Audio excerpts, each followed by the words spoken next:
ஆண்டவரும் மறைமறைச்சகருமாகிய இயேசு கிறிஸ்துவின் இடைநேற்ற நாமத்திலே மகிழ்ச்சியான இந்த காலை பொழுதிலே ஆண்டவருடைய வார்த்தையை தியானிக்கும்படி, தியானத்தை கேட்கும்படி வந்திருக்கின்ற அனைத்து வாலிப சகோதரர்களுக்கும் நான் அன்பின் வாழ்த்துக்களை தெரிவித்துக் கொள்கிறேன். காலை பொழுது ஒரு சிறப்பான பொழுது. ஏனென்றால் நீங்கள் பைபிளில் வாசித்து பார்த்தீங்கன்னா, ஆதாமையும் ஏவாளையும் சந்திக்கும்படி ஆண்டவர் எந்த நேரத்தில் வருவாரான்னு தெரியுமா? பகலின் குளிர்ச்சியான வேளையில் ஆண்டவர் அவர்களை சந்திக்கும்படி வருவாராம். இப்படி ஒரு காலை பொழுதில் அவங்களோடு பேசுறதுக்கு ஏசப்பா ஆண்டவர் விரும்பி வருவாராம். இன்னைக்கும் ஆண்டவர் உங்களோடு பேசுறதுக்காக இந்த காலை பொழுதில் ஆசைப்பட்டு என் பிள்ளைகளோடு இன்னைக்கு பேசணும்னு ஆண்டவர் விரும்பி இந்த இடத்துக்கு வந்திருக்கிறார். ஏசப்பா உங்களோடு பேசுறதை நீங்கள் விரும்புகிறீங்களா? இந்த நல்ல வாய்ப்பை கொடுத்து ஆண்டவருக்கு நன்றி சொல்லுகிறேன். விசேஷமாக அன்போடு அழைத்த நம்முடைய வாலிபர் ஊழியத்தை நம்முடைய திருவிழத்தில் சிறப்பாய் பொறுப்பாய் நடத்தி கொண்டிருக்கின்ற ஐயா அவர்களுக்கு நான் நன்றியை தெரிவித்துக் கொள்ளுகின்றேன். சரி, கவனிங்க. இதுவரைக்கும் நீங்கள் ஒருத்தருக்கு ஒருத்தர் பக்கத்தில் பேசியிருக்கலாம். ஆனால் இன்னும் கொஞ்ச நேரம் ஏசப்பா உங்கள்கிட்ட பேச இருக்கிறதுனால கண்ணை மூடி, ஏசப்பா என் கூட பேசுங்க சுவாமி. எல்லாம் கண்ணை மூடலாமா? அப்படியே கண்ணை மூடுங்க பார்க்கலாம். இதுவரைக்கும் நீங்கள் நிறைய சத்தத்தை கேட்கிருக்கலாம். இதுவரைக்கும் நிறைய அவமான பேச்சுக்களை கேட்டிருக்கலாம். இன்னைக்கு ஏசப்பா உங்களோடு கூட பேச போறாரு. உங்க உள்ளத்தை திடப்படுத்த போறாரு. ஏசப்பா என் கூட பேசுங்க சுவாமி. ஒரு சாமுவேல் சிறிய வயதுல ஆண்டவரை நோக்கி சொன்னான், ஆண்டவரே நீர் பேசும், உம்முடைய அடியேன் கேட்கிறேன். அப்படி ஆண்டவர்கிட்ட சொல்வீங்களா?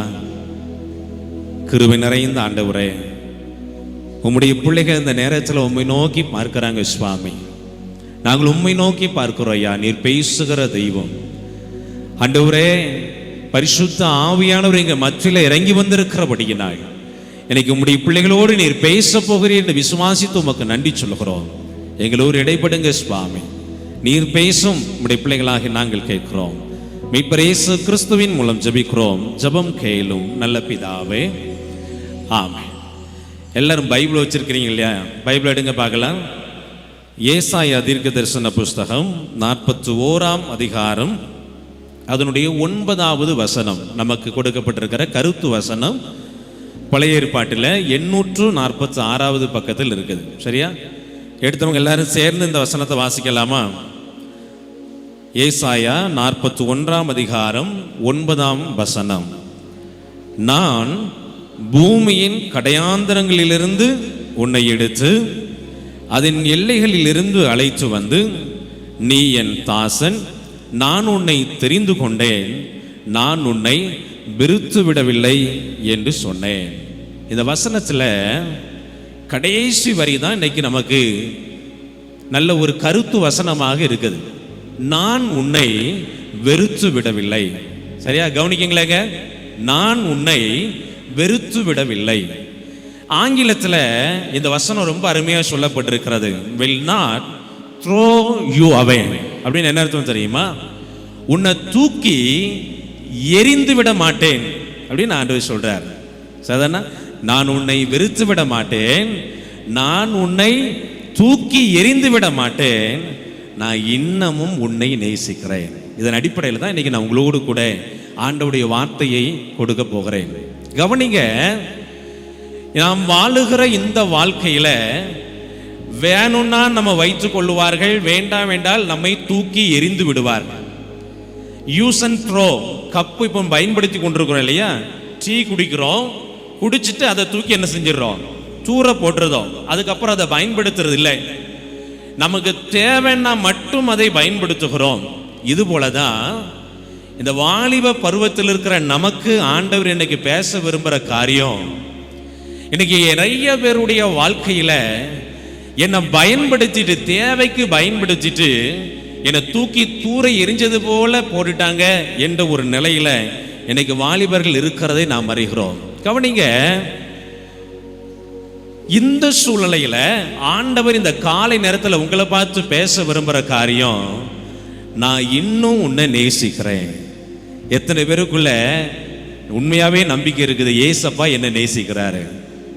அப்படி விரும்புறவங்க மட்டும், நம்புறவங்க மட்டும் கையை வைத்துங்க பார்க்கலாம். ஏசப்பா என்ன நேசிக்கிறாரு. என்ன நேற்றையே வந்துட்டீங்க, என்ன காலையில ஏசப்பா உங்களை பார்த்து சொல்றாரு, நான் உன்னை நேசிக்கிறேன்ப்பா. எப்போ நேசிக்கிறேன்னு தெரியுமா? இன்னும் உன்னை நேசிக்கிறேன், இன்னும் உன்னை நேசிக்கிறேன். நான் பைபிள்ல இருந்து ஒரே ஒரு சம்பவத்தை, ஒரே ஒரு காரியத்தை சொல்லி அதிலிருந்து உங்களுக்கு நான் ஆண்டவருடைய வார்த்தையை கொடுக்க போகிறேன். பரிசுத்த லூக்கா எழுதின சுவிசேஷம் 15ஆம் அதிகாரம், புதிய ஏற்பாட்டில் 106வது பக்கத்தில் எடுத்துக்கொள்ளுங்க. அதுல ஒரு சம்பவம் இருக்கிறது. 11ஆம் வசனத்திலிருந்து அந்த சம்பவம் ஆரம்பிக்கிறது. என்ன சம்பவம் தெரியுமா? ஒரு வீட்டில் ஒரு தகப்பனுக்கு 2 பிள்ளைகள் இருக்கிறார்கள். 2 தம்பிமார், 2 மகன்கள் இருக்கிறார்கள். அதுல ஒருவனுக்கு பேர் சொல்றாங்க இளைய குமாரன், இன்னொருவனுக்கு பேர் சொல்றாங்க மூத்த குமாரன். சரியா? இளைய குமாரன், மூத்த குமாரன். இப்போ இந்த இளைய குமாரன் தகப்பனிடத்துல வந்து, அப்பா கிட்ட வந்து கேட்கிறான், தகப்பனே, உம்முடைய ஆஸ்தியில் எனக்கு வரக்கூடிய பங்கை நீர் எனக்கு என்ன செஞ்சிடணும்? கொடுத்துடணும். கவனிங்க, ஒரு தகப்பனுக்கும் பிள்ளைக்கும் இடையே இருக்கிற உறவு என்னன்னு கேட்டீங்கன்னா, அந்த உறவுக்கு அடையாளம் என்னன்னு கேட்டீங்கன்னா, அந்த வீட்டில் இருக்கிற சொத்து தான், பங்கு தான். ஒரு தகப்பனுடைய சொத்து அந்த பிள்ளைகளுக்கு. கவனிக்கீங்களேங்க, ஒரு தகப்பனுடைய சொத்து அந்த பிள்ளைகளுக்கு, உங்க அப்பாவுடைய சொத்து உங்களுக்கு. இது எப்போ கொடுப்பாங்க? திருமணம்லாம் முடிஞ்சு அம்மா அப்பாவுக்கு வேலை செய்யறதுக்கு பலன் இல்லை, என் பிள்ளை என்னை காப்பாற்றுவாங்கிற நம்பிக்கை வரும்போது அவங்களே கொடுப்பாங்க. ஆனா இங்க இளைய மகன் போய் கேட்கிறான் அப்பா கிட்ட, அப்பா, எனக்கு உங்க ஆஸ்தியில எனக்குன்னு ஒரு பங்கு இருக்கும் இல்லையா, உங்க பிள்ளைன்னு ஒரு உரிமையில எனக்குன்னு ஒரு பங்கு உண்டு இல்லையா, அந்த பங்கை நீங்க எனக்கு கொடுங்க என்று கேட்கிறான். கவனிங்க, பிள்ளைங்கிற உரிமையில எனக்கு கொடுக்க வேண்டிய பங்கை கொடுங்கன்னு கேட்கிறான். தகப்பனும் சொல்லி பார்த்திருப்பாரு. ஆனா இந்த மகனுக்கு அவனுடைய சிந்தனை முழுவதும் எனக்குரிய பங்கு, எனக்குரிய சொத்து, எனக்குரிய ஆஸ்தி எனக்கு வந்துட்டா போதும். இந்த ஆஸ்தியையும் பங்கையும் அவன் எதற்காக கேட்டான்? தகப்பனத்திலிருந்து அந்த ஆஸ்தியை வாங்கிட்டு போயிட்டானா, தகப்பன் பிள்ளைங்கிற உறவுக்கு அடையாளம் இல்லாம போச்சு. அப்போ ஏன் அதை கேட்டு வாங்குறான்னா, நீங்க அதே அதிகாரத்தில் 13ஆம் வசனத்தில் வாசித்து பார்த்தீங்கன்னா, அங்கே துன்மார்க்கமாய் ஜீவனம் பண்ணி தன் ஆஸ்தியை அழித்து போட்டான். எதுக்கு பங்கு கேட்டான் தெரியுமா? சொல்லுங்க. துன்மார்க்கமான வாழ்க்கை வாழ்றதுக்கு தகப்பங்கிட்ட இருந்து பங்கை என்ன செய்தான்? தகப்பங்கிட்ட இருந்து சொத்தை வாங்கி கொண்டான். நல்லா வாழ்றதுக்கு இல்ல, துன்மார்க்கமான ஜீவியம் பண்றதுக்காக தகப்பனிடத்திலிருந்து சொத்தை வாங்கி கொண்டான். நல்ல கவனிங்க, இந்த உலகத்திலேயே பெரிய அன்பு ஒரு தகப்பன் பிள்ளை மேல வைத்திருக்கிற அன்பு, ஒரு தாய் பிள்ளை மேல வைத்திருக்கிற அன்பு. அந்த அன்புக்கு முன்னாடி பணம் ஒரு பெரிய காரியம் இல்லை. ஆனா இவனுக்கு பணம் தான் பெரிய காரியமாய் தெரிகிறது. தகப்பனுடைய அன்பை அவன் நினைக்கவில்லை. இந்த உலகம் அவனுக்கு ஈர்ப்பாய் தோன்றி, ஈர்ப்பாகி அந்த பணம் இருந்தா அந்த உலகத்தில் எல்லாம் செஞ்சிடலாம், அதுதான் மகிழ்ச்சி என்று பணத்தை வாங்கி கொண்டு செல்கிறான். எனக்கு அருமையான தம்பி, நல்ல கவனிங்க, இந்த உலகம் காட்டுகிற அன்பு, இந்த உலகம் காட்டுகிற எல்லாம் பார்க்கறதுக்கு இனிமையா, நமக்கு ரொம்ப ஈர்ப்பு நிறைஞ்சதா தான் இருக்கு. சரியா? ஆனா ஏசப்பாவுடைய அன்பு அப்படி இல்லை, நம்ம வாழ வைக்கக்கூடிய அன்பு. ஒருத்தர் அன்பை இன்னொருத்தட்ட எப்படி காண்பிப்பாரு? இப்போ நீங்க ஒருத்தரை நேசிக்கிறீங்க, பிப்ரவரி மாதம் 14ஆம் தேதி என்ன தேதி சொல்லுங்க பார்க்கலாம்? Lovers day. என்ன அழகா தம்பி சொல்றான், லவ்வர்ஸ் டே. இந்த லவ்வர்ஸ் டேக்கு பார்த்தீங்கன்னா ஒரு ரோஜா பூவை வாங்கிட்டு போவாங்க, அப்படிதானே? வாங்கிட்டு போய் தான் நேசிக்கிற, காதலிக்கிற அந்த பொண்ணிடத்திலே கொண்டு கொடுப்பான். ஏம்மா, நான் நேசிக்கிறேன் உன்னை, எதற்கு அடையாளம், என் அன்புக்கு அடையாளம் இந்த ரோஜாப்பூ. ரோஜாப்பூ எவ்வளவு இருக்கும் சொல்லுங்க? 5 ரூபா இருக்குமா? 8 ரூபா இருக்குமா? 5 ரூபா 8 ரூபாக்குள்ள ரோஜா பூவை கொண்டு காமிச்சு நான் உன்னை ரொம்ப நேசிக்கிறேம்மா, இதை தான் உன் மேலே நான் ரொம்ப அன்பு வச்சிருக்கிறேன் பாரு, இதுதான் அடையாளம் அப்படின்னு கொண்டு கொடுப்பாங்க. ஆனால் பைபிளில் ஏசப்பாவை குறித்து அப்போஸ்தலனாகிய பவுல் அழகாக எழுதுறாரு. ரோமர் 5ஆம் அதிகாரம் 8ஆம் வசனம். அந்த 5 ரூபாய் 8 ரூபாய் பூ ஒரு அன்பை வெளிக்காட்டுதுன்னு சொன்னா, இங்க ரோமர் 5:8 சொல்றாரு, நாம் பாவிகளாய் இருக்கையில் கிறிஸ்து நமக்காக மரித்ததினாலே அந்த ஆண்டவர் நம்ம மேல எவ்வளவு அன்பு வச்சிருக்கிறாருங்கிறத காமிக்கிறாரா. ஏசப்பா எப்படி அன்பை காமிச்சாரான்னு தெரியுமா? கவனிக்கீங்களா? உங்களுக்காகவும் எனக்காகவும் ஜீவனை கொடுத்து ஏசப்பா அன்பு காட்டியிருக்கிறார். இந்த உலகத்திலேயே ரொம்ப ரொம்ப முக்கியமானது எதுதான்? நம்ம எதுக்கு சாப்பிட்றோம்? உயிர் வாழ்றதுக்கு இல்லையா? நம்ம எதுக்கு உழைக்கிறோம்? உயிர் வாழ்றதுக்கு. அந்த உயிரையே ஏசப்பா நமக்கு கொடுத்தார். அந்த அன்பு தான் விலையேற பெற்ற ஒரு அன்பு. கவனிங்க, அது ஒரு தகப்பனுடைய அன்பு. இப்போ தகப்பன் ஆஸ்தியை வாங்கிட்டு போயிட்டா எதுக்காக வாங்கிட்டு போறான்? துன்மார்க்கமான ஜீவனம் செய்யறது. துன்மார்க்கம்னா என்ன? யாருக்கு தெரியும்? துன்மார்க்கம்னா என்ன? குடிக்கிறது துன்மார்க்க ஜீவியம், மற்றவனை அழிக்கணும்னு நினைக்கிறது துன்மார்க்க ஜீவியம், பொறுப்பே இல்லாம வாழ்றது துன்மார்க்க ஜீவியம். இப்படிப்பட்ட துன்மார்க்க ஜீவியத்தை ஒருத்தன் செய்யறதுக்கு சந்தோஷமா தகப்பன்ட்ட இருந்து ஆஸ்தியை வாங்கிட்டு வர்றான். இவன் எப்போ துன்மார்க்கமா வாழ ஆரம்பிச்சானோ அப்போதுலேருந்தே அவன் வாழ்க்கையில் என்ன நடந்துச்சு தெரியுமா? பைபிள் வச்சிருக்க தம்பிமார் பைபிள் எடுத்து பாருங்க பார்க்கலாம். ஒரு 6 காரியம் நடந்துச்சு. அந்த லூக்கா 15ஆம் அதிகாரத்தை எடுத்துக்கொள்ளுங்க. ஒரு 6 காரியம் நடக்குது. என்ன காரியம்லாம் தெரியுமா? ஒன்று, செலவு உண்டாகுது. ஆஸ்தி எல்லாம் அழிஞ்சு போகுது. செலவு, பண செலவு. 2வது பஞ்சம். 3வது குறைவு. 4வது சாப்பிட்றதுக்கு ஆகாரம் இல்லை. ஒரு மனுஷன் பன்றியை வைத்து அவன் மேய்த்து கொண்டிருக்கிறான். அவனிடத்துல போய் எனக்கு ஏதாவது சாப்பாடு கிடைக்குமா, எனக்கு ஒரு வேலை கிடைக்குமா என்று நிற்கிறான். 5வது அருவருப்பு, பன்றிகளோடு பன்றியாய் நிற்கிறான். 6வது பார்த்தீங்கன்னா பசி அவனை தூண்டுகிறான். இதுவரைக்கும் அவன் தகப்பன் வீட்டில் இருக்கிற நேரம் வரையிலும் பசினா என்னன்னு அவனுக்கு தெரியாது. இன்னைக்கு பசினால் அவன் செத்து கொண்டிருக்கிறான். பசி அவனை வாட்டி வதைக்கிறது. நல்ல கவனிங்க, ஒரு தகப்பனை விட்டு தூரம் போன மகனுக்கு 6 காரியத்தில் அவன் சோர்ந்து போகிறான். அந்த 6 காரியமும் அவனை வேதனைப்படுத்துது. ஆண்டவரை விட்டு விலகி போக போக, அவருடைய அன்பை விட்டு விலகி போக போக நமக்கு ஆசீர்வாதம் என்ன செய்யாது? நம்ம வாழ்க்கையில் வராது. வெற்றி நம்ம வாழ்க்கையில் கிடைக்காது. நம்ம சுயபலத்தால ஒண்ணுமே செய்ய முடியாது. நல்ல கவனிங்க, இந்த 6 சேதமும் அவனுக்கு வர்றதுக்கு காரணம் துன்மார்க்கமா ஜீவனம் பண்ண விரும்பினான். துன்மார்க்கமா ஜீவனம் பண்ண விரும்பினான். நல்ல கவனிங்க, ஒவ்வொரு நாளும் ஏசப்பா உங்களை நேசித்து கொண்டே இருக்கிறார். டெய்லி உங்க முகத்தை பார்க்கணும், உங்களோடு பேசணும்னு ஏசப்பா ஆசைப்படுறார். தம்பி செவரில் திரும்பி இருக்க தம்பிங்க, திரும்பி பாருமா. கவனி, ஏசப்பா டெய்லி உங்க கூட பேச விரும்புறார். நம்ம சில நேரத்தில் தூர தள்ளி போக போக, நம்ம படிப்பு காரியத்துக்காக ஜெபம் பண்ணாம வேதம் வாசிக்காம நம்ம காரியத்தை சுயத்தை நினைச்சு நினைச்சு ஏசப்பா விட்டு தூரம் போக போக நஷ்டம் யாருக்கு வருது தெரியுமா? யாருக்கு வருது? நமக்கு தான் நஷ்டம் வருது. குறைவுபட தொடங்குறான். உடனே நேர போய் ஒரு மனுஷன் போய் வேலை கேட்கிறான். அந்த மனுஷன் பன்றி மேய்க்கிற வேலை கொடுக்கிறான். பன்றி மேய்க்கிற வேலையை செய்து கொண்டிருக்கிறான். ஒரு நாள் இவனுக்கு பசி எடுக்குது, சாப்பிடணும். கவனிக்கீங்களா? சாப்பிடணும். இவனுக்கு பசி எடுக்குது, என்ன செய்யறதுன்னு தெரியல. சாப்பாடு கொடுக்க ஒருத்தர் இல்லை. பன்றிக்கு வச்ச சாப்பாடை சாப்பிடணும்னு போய் முயற்சி பண்றான். அந்த சாப்பாடு கூட அவனுக்கு என்ன செய்யல? கிடைக்கல. ஏன் கிடைக்கல தெரியுமா?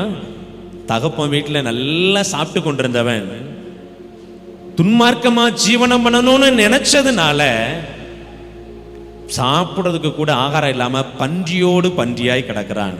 அது மட்டும் இல்ல, நீங்க அதுக்கு பின்னாடி பின்பகுதியில் தொடர்ந்து நீங்க வாசித்து பார்த்தீங்கன்னா, அவனுக்கு ஒரு நாள் புத்தி தெளிந்த போது அவன் யோசித்து பார்க்கிறான், எங்க அப்பாவுடைய வீட்டில் எத்தனையோ வேலைக்காரர்களுக்கு நல்ல சாப்பாடு என்ன செய்யுது, கிடைக்குது. நானும் பசினால் என்ன செய்யறேன், சாகிறேனே அப்படிங்கிறான். தொடர்ந்து நீங்க பாத்தீங்கன்னா அப்பா கிட்ட போய் ஒரு காரியத்தை சொல்லணும்னு நினைக்கிறான். என்ன காரியம் தெரியுமா? இங்க கவனிக்கீங்களா தம்பி, கவனி. அவங்க அப்பாட்ட போய் ஒரு காரியம் சொல்லணும்னு நினைக்கிறான். என்னன்னா, அப்பா, நான் உங்களுக்கு விரோதமா, அந்த கடவுளுக்கு விரோதமா நான் பாவம் செஞ்சிட்டேன்ப்பா. நான் துன்மார்க்கமான ஜீவனம் செய்யும்படிக்கு நான் ஓடிட்டேன். அதனால என்னை மன்னிச்சிருங்க. உங்க வீட்டில் ஒரு வேலைக்கார மாதிரி என்னை வச்சுக்கிடுங்க, சாப்பாடு கொடுத்தா மட்டும் போதும் அப்படின்னு நினைத்து கொண்டு சொல்ல போனோன்னு அவன் போறான். ஆனா அந்த தகப்பன் என்ன பண்ணார் தெரியுமா? கவனிங்க, அவனுடைய தகப்பன் என்ன பண்ணார் தெரியுமா? அழகா சொல்லப்படுது பைபிள்ல. தூரத்துல மகன் வருவதை இந்த தகப்பன் பார்க்கிறான். பார்த்துட்டு ஓடி வந்து அவனை கட்டி அணைத்து அவனை முத்தமிட்டான். ஆடை கிழிஞ்சிருக்குது, அழுக்கு நிறைஞ்ச ஆடையா இருக்குது, நாற்றம் அவன் சரீரத்தில் அவ்வளவு நாற்றம் அடிக்கிறது. கவனிங்க, துன்மார்க்கமா ஒரு மனுஷன் ஜீவனம் பண்ணினா, ஒரு வாலிபன் துன்மார்க்கத்துக்கு தான் வாழ்க்கையை ஒப்பு கொடுத்துட்டா, அவன் வாழ்க்கை நாற்றம் எடுக்கிற வாழ்க்கையா தான் இருக்கும். நல்ல ஆடையை போட்டு அலங்கரித்திருந்த வீட்டில் எனக்கு ஆடை அழுக்கடைந்த ஆடையோடு, கிழிஞ்ச ஆடையோடு அப்படியே வருகிறான். சோர்ந்து போன உள்ளத்தோடு வருகிறான். நடக்கிறதுக்கு பலன் இல்லை. அவனுடைய தகப்பன் அவனை பார்த்து தூரத்தில் பார்த்து ஓடி வருகிறான். இன்னைக்கு ஏசப்பா அந்த காலை நேரத்தில் உங்களை பார்த்து உங்களை தேடி ஓடி வந்திருக்கிறாரு. ஏன் தெரியுமா? உங்களை கட்டி அணைத்து முத்தமிடுறதுக்காக இன்னைக்கு வந்திருக்கிறார். ஏசப்பா உங்களை தேடி இந்த காலை வேளையில் வந்திருக்கிறார். ஏன் தெரியுமா? என் பிள்ளை இந்த துன்மார்க்க ஜீவியத்தை விட்டு வெளியேற மாட்டானா? குடி ஒருவேளை உங்க வாழ்க்கையில தெரிஞ்சோ தெரியாமலோ உங்க வாழ்க்கையில வந்திருக்கலாம். ஒருவேளை யாருக்கும் தெரியாம சில பாக்கு வைக்கிற பழக்கம் உங்களுக்குள்ள இருக்கலாம், அல்லது புகைக்கிற பழக்கம் உங்களுக்கு இருக்கலாம். நீங்க நினைப்பீங்க இது ஒரு வாலிப வயது, இதெல்லாம் அனுபவிக்காம என்ன வாலிபம் என்று நினைக்கலாம். ஆனா அது ஒரு துன்மார்க்க ஜீவியம். ஏசப்பா டெய்லி உங்க பாக்குறாரு. இந்த துன்மார்க்கத்திலிருந்து எப்போ என் பிள்ளை மீண்டு வந்துடுவானா, எப்போ வருவான் ஆண்டவர் பார்த்துட்டே இருக்கிறாரு. சில நேரத்துல நம்ம பெற்ற தகப்பன் கூட நம்மளை பார்த்து ஒரு வார்த்தை சொல்லிடுவாங்க, நீ இந்த வீட்டில் இருக்கக்கூடாது, வெளியே போ அப்படின்னு சொல்லிடுவாங்க. ஆனா ஆண்டவரை பார்த்தீங்கன்னா, இன்னைக்கு அழகா அந்த தலைப்பு நம்ம கொடுக்கப்பட்டிருக்கு இல்லையா, நான் இன்னமும் உன்னை நேசிக்கிறேன். எதிர்பார்த்துக்கிட்டே இருக்கிறார், என் பிள்ளை எப்பொழுது வருவான். ஒருவேளை இந்த குற்றால முகாமுக்கு யாரோ வற்புறுத்தி நீங்க வந்திருக்கலாம். ஆனா ஒண்ணு கவனிங்க, நீங்க வந்ததுக்கு ஒரு நோக்கம் உண்டு. ஏசப்பா உங்க ஜீவியத்துல ஒரு மாற்றத்தை கொடுக்க போறார். நம்புறீங்களா? ஏசப்பா என் ஜீவியத்துல ஒரு மாற்றத்தை கொடுக்க போறார். நல்ல கவனிங்க, ஒரு அசுத்தமான துன்மார்க்க ஜீவியம் செய்யற ஒரு மனுஷனை நாற்றமடிக்கிற ஒரு வாழ்க்கைக்கு நேரா இந்த உலகம் கொண்டு போயிடும். அந்த தகப்பன் ஓடி வர்றாரு, பிள்ளை மேல உள்ள நாற்றத்தை பார்க்கல, அவன் கிழிஞ்சு ஆட போட்டிருக்கானான்னு பார்க்கல, ஓடி வந்து அவனை கட்டி அணைத்து கொள்கிறார். இந்த காலை நேரத்தில் ஏசப்பா உங்களை தேடி வந்திருக்கிறார். தம்பி, விட முடியாத பாவத்திலிருந்து உங்களை விடுதலை செய்யறதுக்கு ஏசப்பா வந்திருக்கிறார். உங்க அழுக்க அவர் பார்க்கல, உங்களுக்குள்ள இருக்கிற பாவத்தை அவர் பார்த்து உங்களை பார்த்து தூரம் நிற்கல, ஓடி வந்திருக்கிறாரு. ஏன் தெரியுமா? உங்களை அதுல இருந்து விடுதலை ஆக்குறதுக்காக வந்திருக்கிறாரு. சரி, கட்டி அணைத்த பிறகு என்ன செஞ்சாரு தெரியுமா? ஒரு 3 காரியம் ரொம்ப சிறப்பா செய்யறாரு. என்ன காரியம்லாம் தெரியுமா? முத காரியம், அவன் கையில பார்க்கிறாரு, மோதிரம் இல்லை. முன்னாடி வீட்டை விட்டு வெளியே போகும்போது நல்ல ஒரு மோதிரம் போட்டிருந்தான், மோதிரம் இல்லை. அந்த மோதிரத்தை போடுறாரு. நல்ல ஒரு ஆடையை கொண்டு வர சொல்லி போடுறாரு. நல்ல ஒரு பாதரட்சையை கொடுக்கிறாரு. கொளுத்த கன்றுகள் அடிக்கிறாரு. நல்ல கவனிங்க தம்பி, இதெல்லாம் யாரு காசு? அவன் காசெல்லாம் வாங்கிட்டு போயிட்டான், எல்லாத்தையும் அழிச்சு போட்டுட்டான். இப்ப அந்த மோதிரம் யாரு காசு?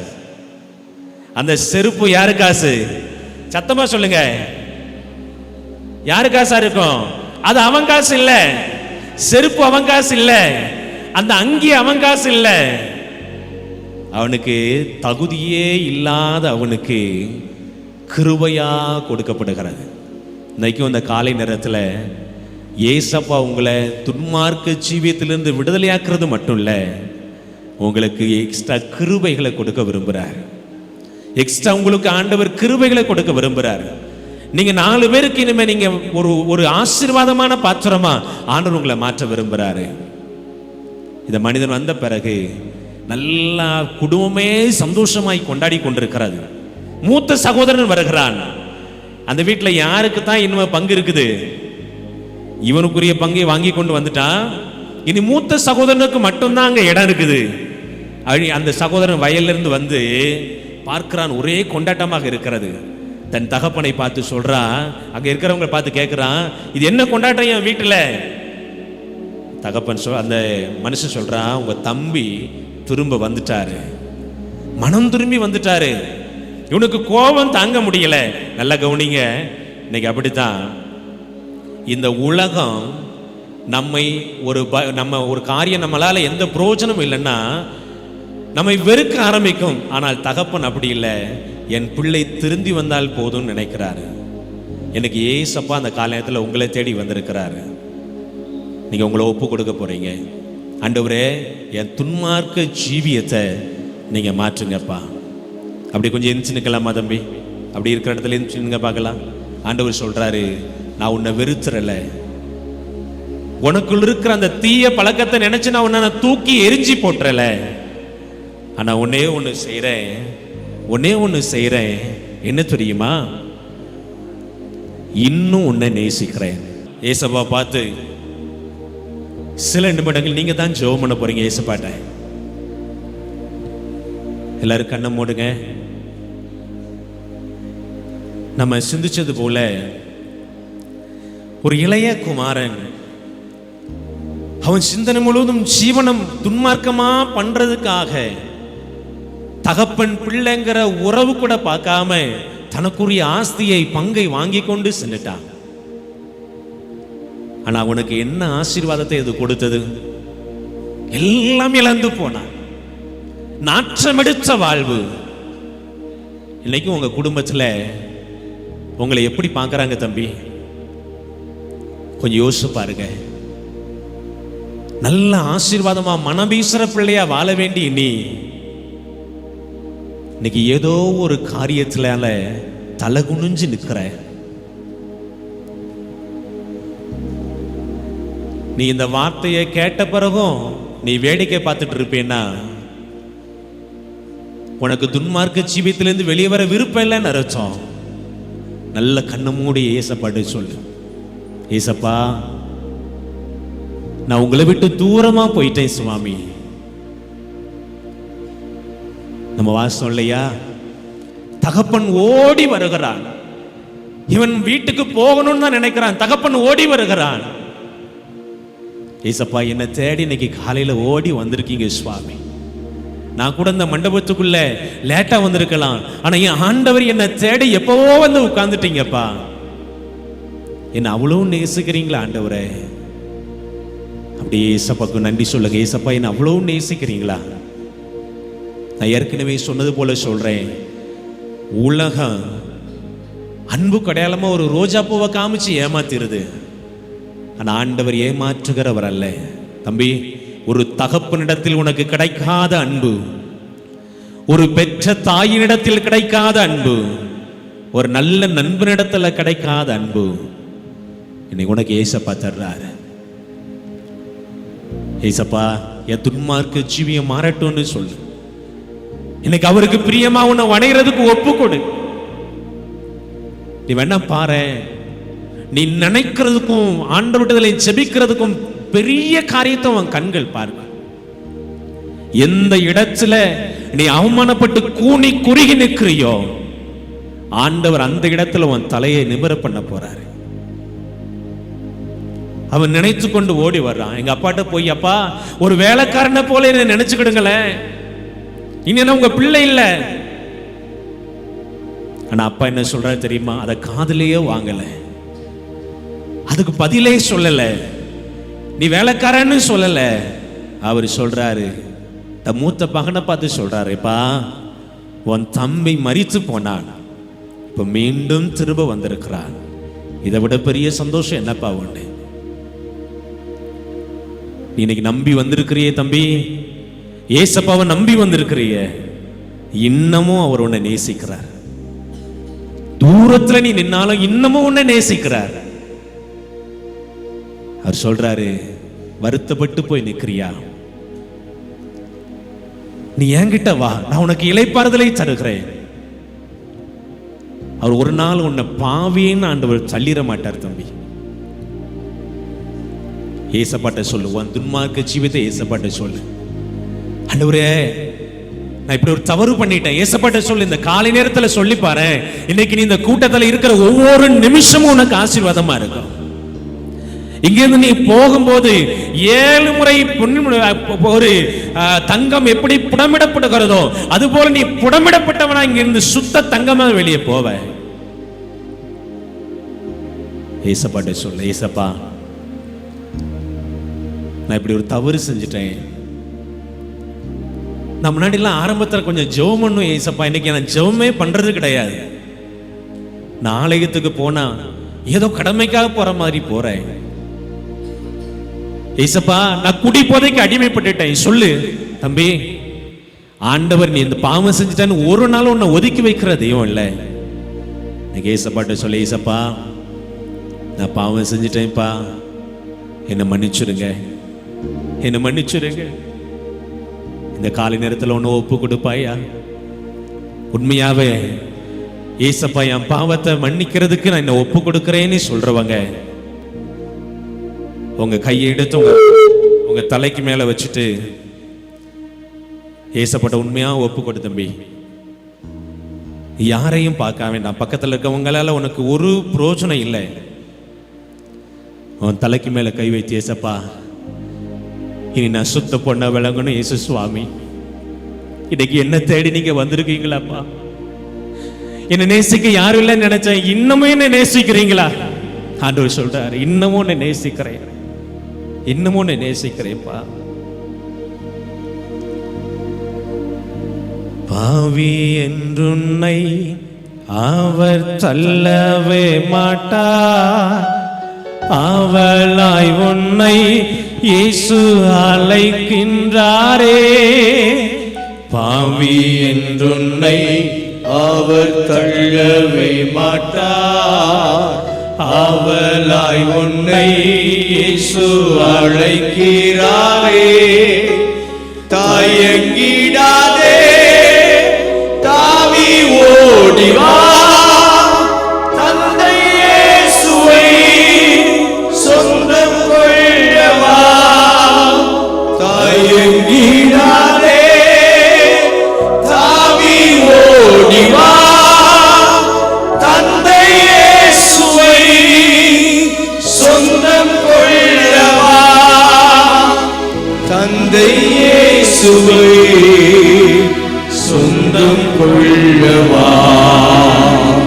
இயேசு கிறிஸ்துவின் அன்பு என்றும் மாறாதது. இயேசு கிறிஸ்துவின் கிருபை என்றும் குறையாதது. இயேசு கிறிஸ்துவின் கிருபை என்றும் குறையாதது. இயேசு கிறிஸ்துவின் அன்பு மீறுதலுக்காய் இயேசு காயங்கள் பட்டார், என் அக்கிரமங்களுக்காய் அவர் நொறுக்கப்பட்டார். என் மீறுதலுக்காய் இயேசு காயங்கள் பட்டார், என் அக்கிரமங்களுக்காய் இயேசு நொறுக்கப்பட்டார். எனக்காகவே அடிகள் பட்டார்,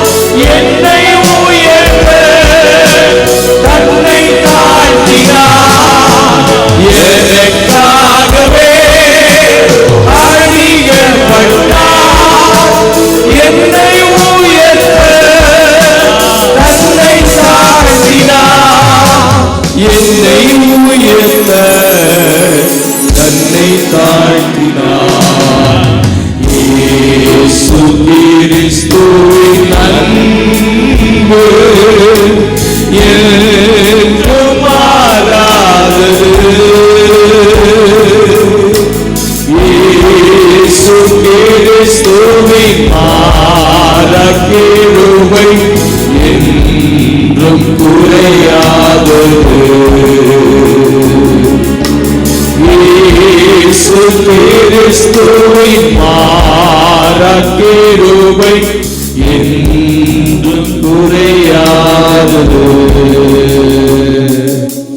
இயேசு கிறிஸ்துவின் அன்பு. தகப்பனே, இவ்வளவு நேரமும் எங்க ஆண்டவர் பேசுகிற வார்த்தைகளும் உடைய பிள்ளைகள் கேட்டுக்கொண்டே இருந்தாங்கப்பா. ஆண்டவரே, உம்முடையத்திலே தங்களை அர்ப்பணிச்சிருக்கிறாங்க சுவாமி. ஐயா, என் துன்மார்க்க ஜீவியம் மாறட்டும் என்று இந்த காலை வேளையில ஒப்பு கொடுத்திருக்கிறாங்க சுவாமி. ஐயா, நீர் விரும்பாத காரியங்கள் எங்கள் பிள்ளைகளுக்குள் இருக்குமானால் இந்த காலை நேரத்தில் அதிலிருந்து ஒரு விடுதலையை என் தெய்வம் கொடுக்க வேண்டும் என்று ஜெபிக்கிறோம் சுவாமி. இனி குடியை குறித்த எண்ணமே எங்கள் பிள்ளைகளுக்கு வரக்கூடாது சுவாமி. ஆண்டவரே, எங்களுடைய பிள்ளைகளுக்கு இனி ஆண்டவரே அப்பா வேண்டாத புகை பழக்கங்கள் இருக்கக்கூடாது.